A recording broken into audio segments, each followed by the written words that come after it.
O número de casos de importunação sexual no Brasil aumentou 37% em um ano. Comportamentos criminosos, como passar a mão no corpo ou beijar alguém sem consentimento, por exemplo, tiveram mais de 27 mil denúncias registradas nas delegacias do país. A reportagem é de Evne Araújo.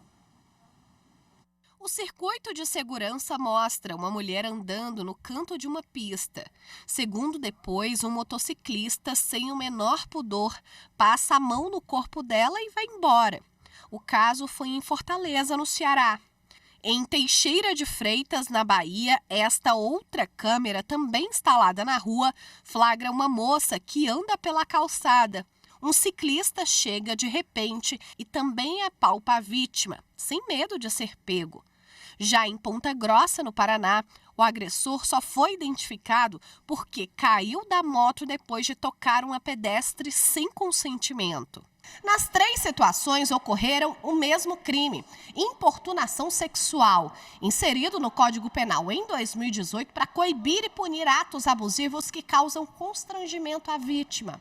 A pena prevista é de 1 a 5 anos de reclusão e pode ser aumentada se o delito for praticado em transporte coletivo, em festas ou em locais com grande concentração de pessoas.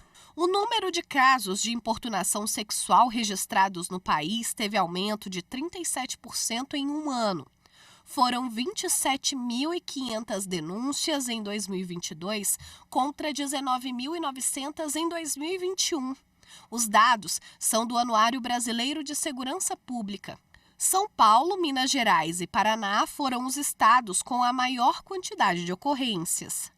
A maior parte das vítimas são comprovadamente mulheres, mas nem sempre o crime é denunciado na delegacia, o que impede a identificação e a punição do criminoso. Outro canal de denúncia é o Disque 100, o serviço da Ouvidoria Nacional dos Direitos Humanos.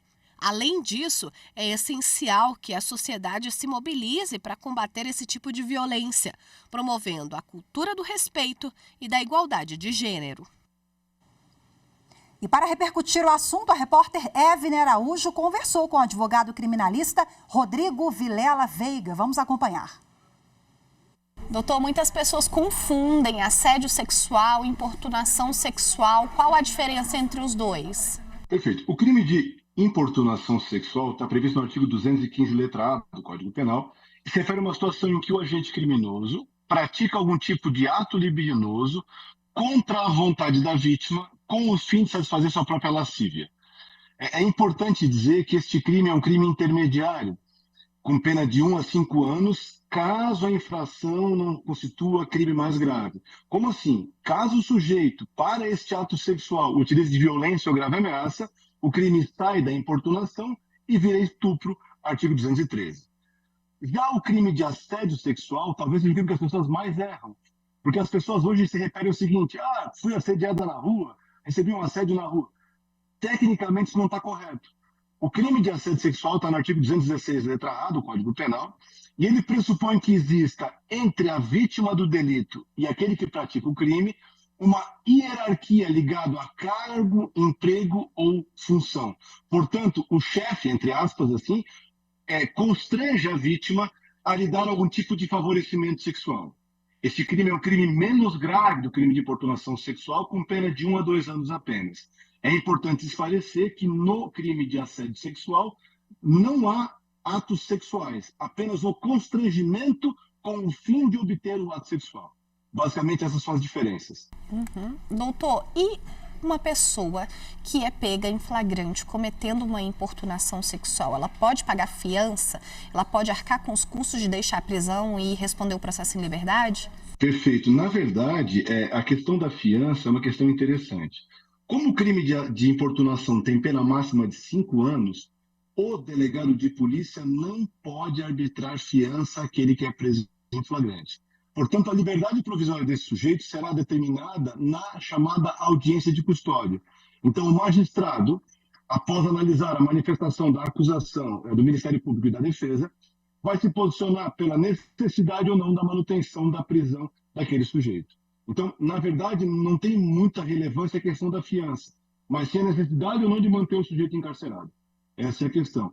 É muito provável que um sujeito primário, com bons antecedentes, sem histórico de crime de importunação sexual, que seja colocado em liberdade nesta audiência de custódia. É uma probabilidade, não uma certeza. Tá? Doutor Rodrigo, em relação à denúncia, né, cabe à vítima provar que foi importunada sexualmente ou cabe à pessoa que está sendo acusada provar que não importunou?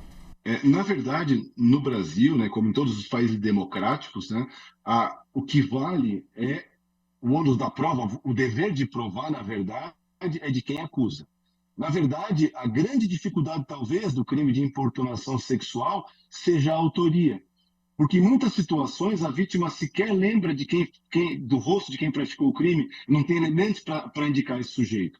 Mas, havendo esses elementos, o Ministério Público, em conjunto com a polícia, vai investigar a questão, e aí, se encontrarmos o responsável, ele será processado, cabendo aí ao Ministério Público, ao longo da ação penal, porque o crime de ação penal pública é incondicionada, demonstrar que o sujeito praticou o crime de importunação sexual. Então, o sujeito ele pode defender-se simplesmente negando a autoria, por exemplo, porque não tem ele o dever de provar que não fez, né? Doutor Rodrigo, em relação a essa questão da denúncia, né? Testemunhas, a prova testemunhal. Às vezes uma importunação sexual ocorre dentro de um ônibus, por exemplo, em que dezenas de pessoas estão lá, viram. É importante que essas pessoas também se manifestem para que essa denúncia seja feita e esse agressor seja punido? Exatamente isso. As pessoas têm que ter empatia e entender que esse tipo de comportamento é errado e deve ser combatido. E é essencial que essas pessoas possam auxiliar, né, os órgãos de justiça a punir o infrator. Porque só assim vai se acabar com esse tipo de coisa que é absolutamente incompreensível nos tempos atuais, que uma pessoa se valha do aperto de um ônibus, de um metrô, para satisfazer suas vontades sexuais. Então, é importantíssimo que as pessoas que assistem a esse momento se voluntariem para testemunhar contra esse infrator. E aí sim, eu conseguiria provar quem praticou o crime e puni-lo severamente, se for o caso. A gente mostrou na reportagem algumas imagens que flagraram o momento dessa importunação. Ou seja, a gente está cercado de câmeras de segurança. Hoje a gente tem instrumentos para provar que esse crime aconteceu. Não dá para ter o entendimento de que não vai acontecer nada, né? De jeito nenhum. Existe um falso ditado popular, vamos dizer assim, um dito popular, não um ditado, mas um dito, de que quem faz isso não acontece nada. Não é verdade. Tá? Antes do crime do artigo 215, letra A, havia um problema, porque esse crime não existia, e aí tu tinhas uma situação de um vácuo legislativo.